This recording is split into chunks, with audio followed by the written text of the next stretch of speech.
And then we were on there till we went on April 1st, April Fool's Day. Mm-hmm. It was also Easter Sunday Okay. when we landed. We got off July 4th Wow. and Independence Day. went to Guam. Okay.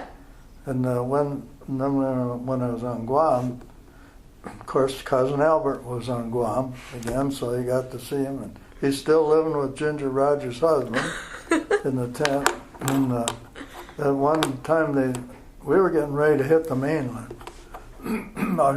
They issued all new rifles and new tubes for our howitzers and stuff.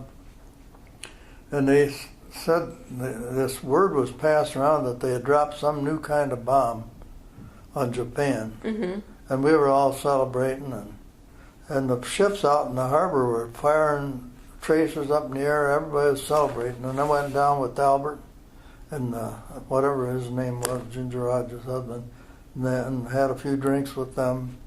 And then we finally heard what kind of bomb it was. We couldn't figure out what they're talking Mm-hmm. about, new kind of bomb. So then we left Guam and went to China, and Tsingtao, China, and rounded up Japanese that were there and sent them home. Oh, okay. Standing room only on LSTs. Oh, I bet. Of course, it's not a long trip from. We were on Tsingtao. We sent them to Tianjin, which was a harbor there, Mm-hmm. and they shipped them home. So This was civilians too? no, these are all military. Just military? Yeah, round them up, send them home. Okay. So then after China, looks like you were almost discharged? Close to being discharged, or you got word of... Well, I had to have so many points, Okay. and we were all waiting for our points. And while I was waiting, we were in this. It used to be a university where we were staying in, and but we could look at the harbor. And one day, a PBY Catalina plane come in there to make a landing, hit something in the bay, broke the thing open, the hull open, and tail went up in the air and it sunk. I said, "Well, there goes my orders." But it wasn't. China was an interesting place. Yeah. When the Russian Revolution was, a lot of the Russians escaped into that area, Tsingtao. Really? So it's a lot of Russians there, and Germans. Yeah, and they had Russian bars, Russian nightclubs, and everything. This was a strange world to us. Mm-hmm. And I remember guys like there's even lingerie shops and everything, and I remember guys standing there looking through the windows. Look at this! Look at that! Crazy. Oh crazy. man. Well, we'd been like living in jungle for so long. Yeah, getting back to some sort of civilization was a big deal. Yeah, it was. And there were no automobiles or anything there. It was all rickshaws. Really? Yeah. There were no automobiles. Hmm. And it's the pictures in here. Okay. A lot of them are in China. Oh, really? And you couldn't have a camera. I was just going to ask you, did you take the picture and then send the film home to get developed? No. I should have. Mm-hmm. But I had some developed there and it didn't. They just ruined it. Did they? Yeah. But once the war was over, you could have a camera. And so had my parents send me a camera. And so I was the only one that had a camera around there. Mm-hmm. So I took a lot of pictures. It's a interesting place. I had a chance to go back to Tsingtao on a veterans tour of some kind, but I didn't go because I was still working. I hadn't retired yet. Okay. But it's all different now. Now they have cars and everything. Mm-hmm. These rickshaws, where we were staying was about 4 miles from downtown. And a rickshaw would haul us at a full trot, run haul us from there downtown for a nickel. Of course, a nickel was worth about $100 in their money. Wow. But as more and more guys come in there and just give them butter, Navy would come in there and give them $1, you know, just what the heck. And then it got spoiled for the rest of them. You know. Oh, yeah. I could see that happening.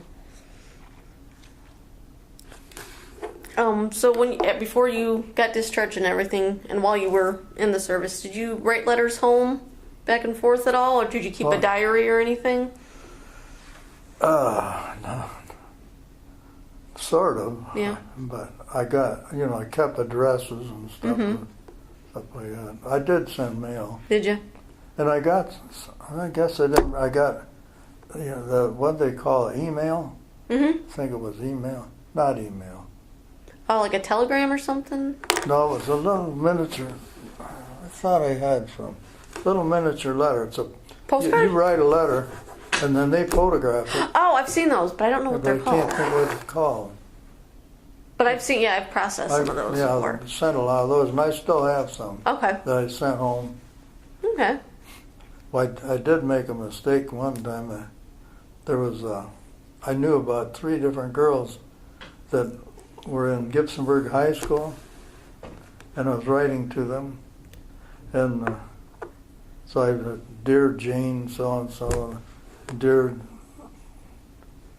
Dolly, or whatever her name was, and I got them mixed up in the wrong envelope, and they put it in the school paper. Yeah. Whoops. Yep.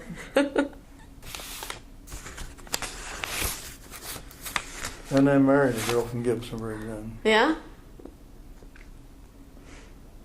She died in 2001. Okay. I think her name was Cora, right? Cora, yeah. That's a pretty Gee, you name. got a good memory. I researched you, Mr. Miller. Is there anything else you want to talk about the military while you were in the military, or you want to talk about what you did afterwards? Anything that I missed or kind of glossed over?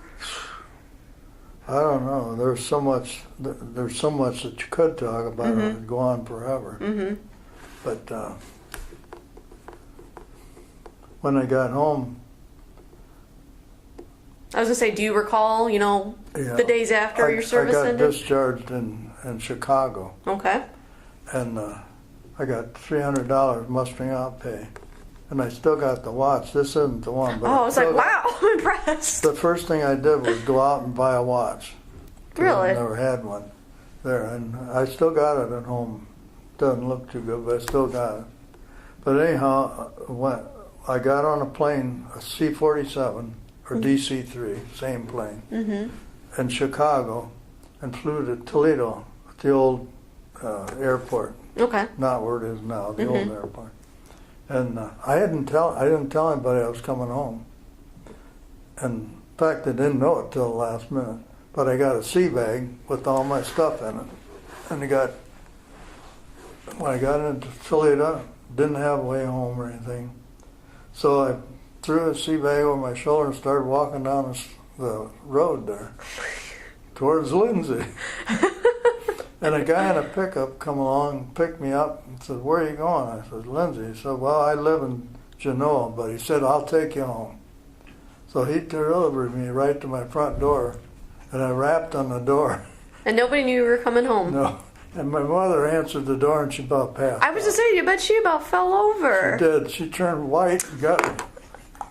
Oh, that's a good memory. I should have warned her, but I was just saying, I can't believe when I was reading that, I'm like, I can't believe he didn't tell anybody. I didn't.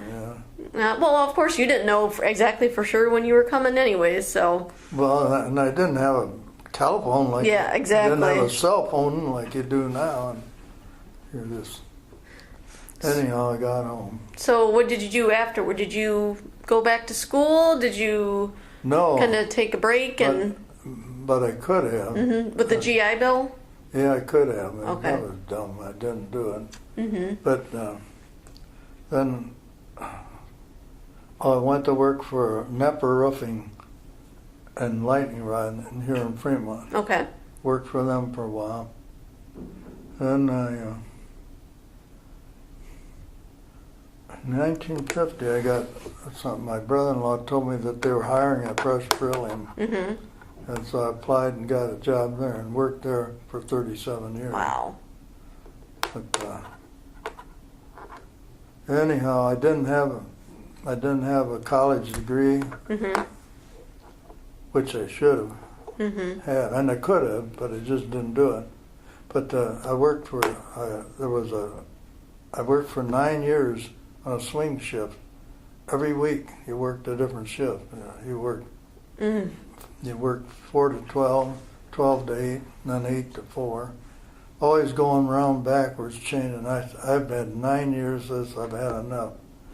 And they said there was going to be a job opening in the R&D lab, but it required a college education and a background in photography.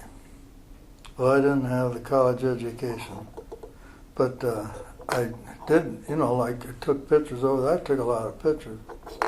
So it wasn't 2 weeks later, there was an ad in the Fremont paper that said complete darkroom for sale. So I went and checked on it, and it was the Highway Patrol in Fremont. They were selling their darkroom out. Really? They weren't going to do their own photography anymore.